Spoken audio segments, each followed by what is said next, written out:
એક સમયની વાત છે। એક ગામમાં એક ખેડૂત રહેતો હતો। આ ખેડૂતને પ્રાણીઓને પાળવાનો ખૂબ જ શોખ હતો।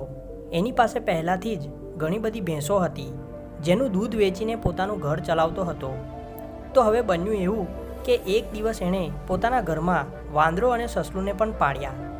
હવે ઘણા દિવસો વીત્યા પછી તે ખેડૂતે તે સસલા અને વાંદરા સાથે રમવાનું વિચાર્યું। એ ખેડૂતે તેના ખેતરમાં ઘણા બધા નાના નાના ખાડાઓ કરી દીધા અને પછી એ ખાડાઓમાં માટી નાખીને ખાડાઓને બંધ કરી દીધા અને એક ખાડામાં એ ખેડૂતે એક ગાજરને સંતાડી દીધું અને પછી તે ખેડૂતે તે વાંદરા અને સસલાને તે ગાજરને શોધવા માટે કહ્યું। સસલું ખૂબ જ આત્મવિશ્વાસી હતું અને તેને પોતાની ઉપર ખૂબ જ ભરોસો હતો। એણે એક એક ખાડાને ખોદવાનું શરૂ કર્યું અને ગાજર શોધવા લાગ્યું, પણ વાંદરો ખૂબ જ નકારાત્મક અને આળસુ હતો, નિરાશાવાદી હતો। એણે વિચાર્યું કે ખેતરમાં તો ઘણા બધા ખાડાઓ છે અને તે ગાજર માત્ર એક જ ખાડામાં છે, તો એટલી બધી શોધખોળ કોણ કરે? તે વાંદરો એવું વિચારીને એક ખાડા ઉપર જઈને સૂઈ ગયો અને બીજી બાજુ સસલું પૂરી મહેનતથી ગાજર શોધી રહ્યું હતું। એક એક કરીને સસલાએ બધા જ ખાડા જોઈ લીધા, પણ એને કોઈ પણ ખાડામાં ગાજર ના મળ્યું। માત્ર એક ખાડો બાકી રહી ગયો હતો, જેની ઉપર વાંદરો સૂઈ રહ્યો હતો।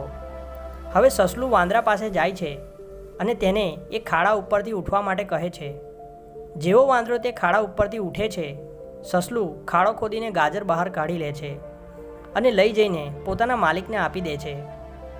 વાંદરો આ બધું જોઈને હેરાન રહી જાય છે કે જે ખાડા ઉપર તે આટલી વાર સુધી સૂઈ રહ્યો હતો, ગાજર તે જ ખાડામાં હતું। તે માત્ર એકવાર ખોદીને જોઈ લેતો તો ગાજર એને મળી ગયું હોત અને માલિકની નજરમાં મોટો બની જાત।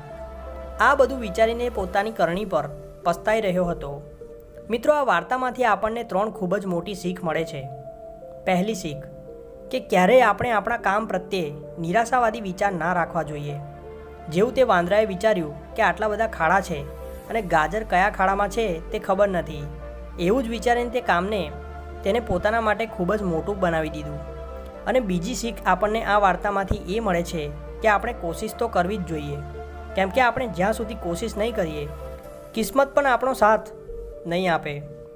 જો પેલો વાંદરો જે ખાડા ઉપર સૂતો હતો ત્યાંથી જ ગાજરને શોધવાનું શરૂ કરતો તો એને એક જ પ્રયત્નમાં ગાજર મળી જાત, પણ તેણે કોશિશ જ ના કરી। અને મિત્રો, ત્રીજી શીખ આપણને આ વાર્તામાંથી એ મળે છે કે આપણે જલ્દી હાર ના માનવી જોઈએ।